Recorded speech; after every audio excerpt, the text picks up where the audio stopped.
네, 안녕하십니까. 방장입니다. 오늘은 2025년 12월 13일 토요일 아침입니다.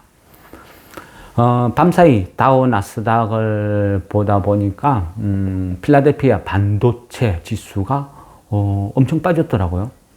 한 5% 정도? 그러니까 전체적으로 조금, AI 거품론이 다시 재부가, 이래 된 것 같아요. 앞전부터 그죠. 이 오라클이 좀 심상찮다 말씀을 드렸죠. 오라클은, 그죠. 이 기사 같은 거 보면, AI의 카나리아다. 이런 표현을 막 쓰죠. 오라클이 뭔가 좀 자꾸, 인공지능 거품론을 만들어내는 거예요. 오라클이 목요일에 한 11% 정도 빠졌거든요. 근데 뭐 밤사이도 보니까 또 5% 정도 급락을 했더라고요. 그리고 그 브로드컴이 한 11% 정도 빠지고. 그래서 전체적으로 이 AI, 거품론 이쪽으로 쭉 반도체가 안 좋았다. 이런 부분. 그래도 보면 또 월요일 우리나라, 그죠? 삼성전자, 하이닉스, 뭐 이런 인공지능 반도체 쪽으로 또 영향을 미치지 않을까 이런 생각을 하게 됩니다. 주식을 하다 보면요, 항상, 그런 생각이 들어요. 비싼 게 가장 큰 악재다. 삼성전자가, 그죠? 얼마를 갈지, 하이닉스가 100만 원을 갈지, 그건 잘 모르겠습니다. 그렇지만, 지금 현재 위치가 고점이라는 것은 맞죠. 그래서 항상 고점에 있는 것들은 더 갈지언정 항상 불안해요.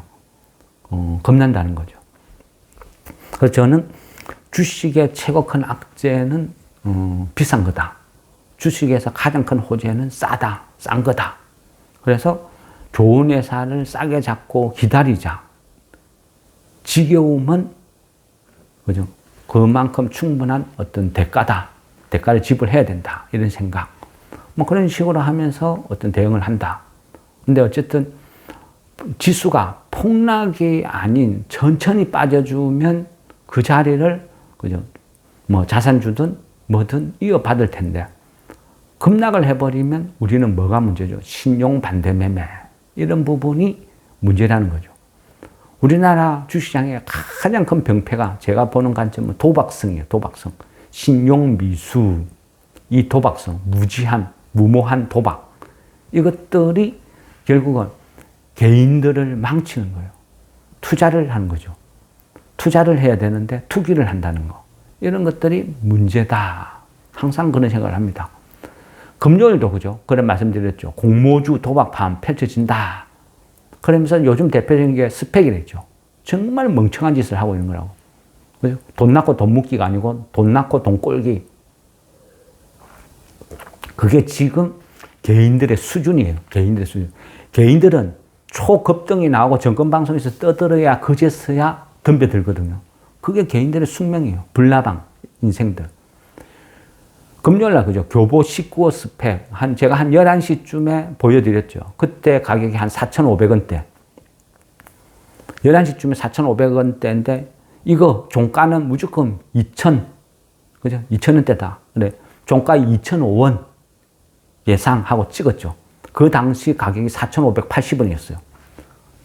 뭐 어디 비슷하게 찍어야지 말도 안 되게 찍으니까 그걸 누가 믿겠어요. 그 당시 11시에 4,580원에 막 거래되고 있는 스펙주를 제가 그 매매하는 사람들한테 이거 종가 2,000원이야. 2,005원에 끝나. 하면 그거 누가 믿겠어요. 단 한 명도 안 믿고 욕을 하겠죠. 근데 종가가 얼마 끝났어요? 2,030원에 끝났죠. 보이거든요. 뻔히 보이는 거예요. 그래서 안 속는 거예요. 근데 개인들은 몰라요. 그래서 속는 거예요. 그래서 주식은 공부를 해야 되는 거예요. 근데 공부를 안 하는 깨얼러 터진 무모한 욕심이 많은 불나방들이 항상 하는 이야기겠죠. 단타라고. 단타. 단타는요, 깨얼러 터진 그 어떤 그런 부류들의 핑계예요. 핑계. 자기 합리화. 이거는 돈 낳고 돈 꼴기. 그죠? 절대 이런 행동은 하면 안 된다. 도박하러 가는 거예요. 매일 공모주가 등록되면 그 공모주에서 도박하기 위해서 멀쩡한 주식 바닥에서 쭉 팔고 그 돈으로 도박하러 가는 거예요. 가서 다 읽고 오는 거죠. 그러니까 코스닥에 많은 좋은 종목들이 바닥에서 헤매는 거예요. 주식을 하다 보면 여러 가지 이슈가 있어요. 근데요, 항상 내기에 솔깃하면 안 해야 돼요. 그죠? 앞전에 그 에이펙 할 때도 그 박진영, 그죠? 가입 박진영하고 지진핑 서로 만나고 하니까 한알령이 이제 해제될 것이다 하면서 엔트주들이 막 들썩하고 개인들이 엄청나게 들어갔죠. 근데 그때 반짝하고 다 폭락이죠. 다 물렸죠. 한마디로. 그러다가 최근에 연말되고 하니까 갑자기 그죠. 연예인들 스캔들이 여기저기서 막 터지죠. 뻥뻥뻥 터지니까 더 꼬라박는 거죠. 저는 웬만하면 엔터주를 안 산 것 같아요. 언제 사봤는지 기억도 잘 없어요. 시대 흐름, 시대 반영이거든요. 그래서 지금 게임주, 엔터주 이런 것들은 아예 안 사요. 그만큼 리스크가 많더라 말이죠.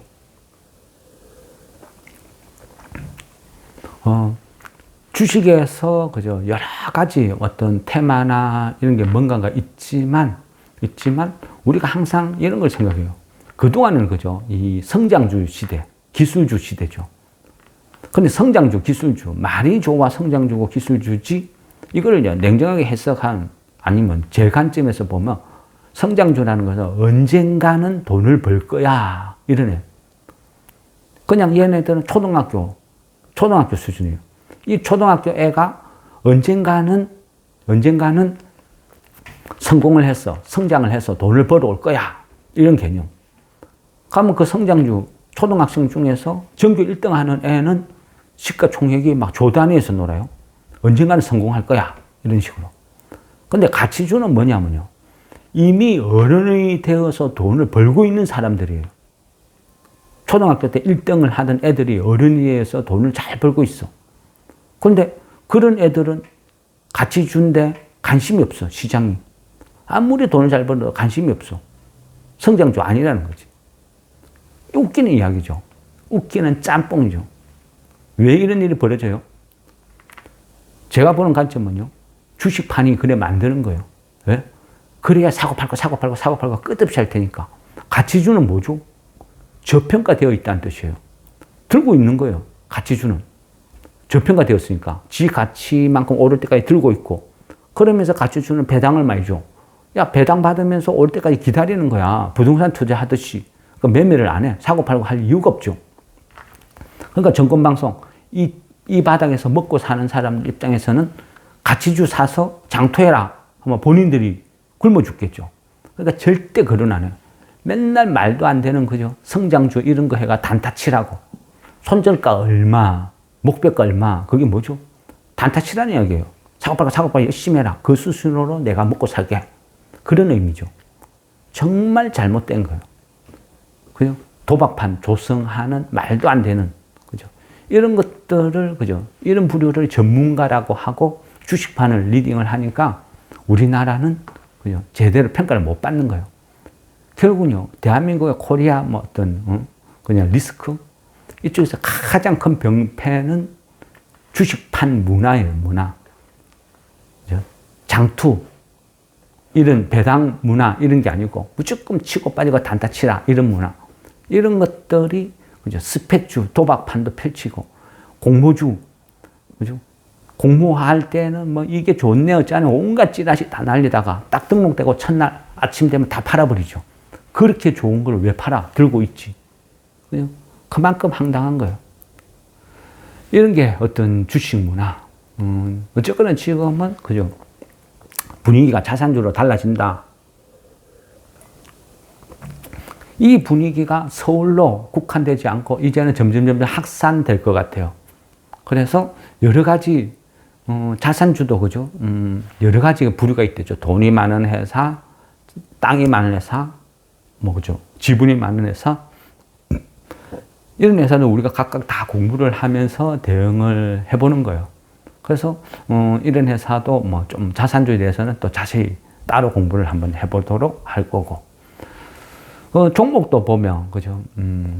조금 어떤 자산이나 뭔가가 많은 회사들이 움직일 때는, 천천히 움직일 때는, 그죠? 그냥 들고 가는 것도 괜찮아요. 지금 분위기에서는. 그래서 JS 코퍼레이션 이런 것들은 그죠. 뭐 급등이 안 나오고 VI가 안 걸리면 계속 들고 가겠죠. 추세가 유지되면. 그래서 저번 주 같은 경우는 보면 그죠. JS 코퍼 질문 있었고 한국 단자 뭐 이런 것들 그냥 웬만하면 들고 가는 게 괜찮을 것 같아요. 지금은 들고 가는 게 나을 것 같아요. 막 그렇게 계속 말씀드렸죠. 세방전지 이거는 또 새롭게 편입했는데 이 회사도 배당을 고배당 정책으로 이제는 전환했으니까 괜찮다 이렇게 말씀드렸고, 그런데요 중요한 것은 항상 마음이에요. 마음, 본인 마음. 그 불안한 마음까지 제가 어떻게 할 수는 없는 거예요. 두 번째로요, 저 역시도 제가 생각하는 판단이 정확할 수가 없어요. 그래서 나는 이걸 계속 들고 가려니까 불안하다. 내가 1,000만 원씩 갖고 있는데 이거 계속 시세는 나는데 너무 불안해요 하면 50% 파는 거예요. 50%는 팔아서 그 50% 이익 실현하고 안 오른 종목 또 사두고 나머지 그죠? 절반 갖고 있는 걸로 만족하는 거예요. 이런 게 대응이에요. 가장 중요한 것은 내 마음, 내 마음이 편안한 투자를 해야 된다. 그죠? 이게 중요하다. 고점에 있는 주식은 사는 순간 고통이 시작되는 거예요. 불안해요. 이런 거는 투기라 했죠. 투기. 바닥에 있는 주식은 사놓고 느긋하게 기다리면 되는 거예요. 이런 게 투자. 그런데 바닥주라고 아무거나 다 사면 안 된다 했죠. 가치가 있는 거. 그런 것들을 사기 위해서 우리가 공부를 한다. 이런 거. 그죠? 계보도 중요하고. 지금 보면, 동국홀딩스, 얘도 배당을 좀 많이 주니까 괜찮다. 또 인터지스도 이야기했죠. 이런 회사도 보면 좀 물류 회사들이 특징이 보면 곳곳에 야적장이다 뭐다 물류 보관 창고다 땅이 많아요. 뭐 세방도 그렇고. 그래서 이런 회사들도 보면 기본적으로 배당을 주는 회사인데 땅이 많다. 뭐 이런 것들은 그냥 골고루 깔아두는 거예요. 그렇다고 한두 종목에 몰빵 이런 거는 위험하대죠. 안 되죠.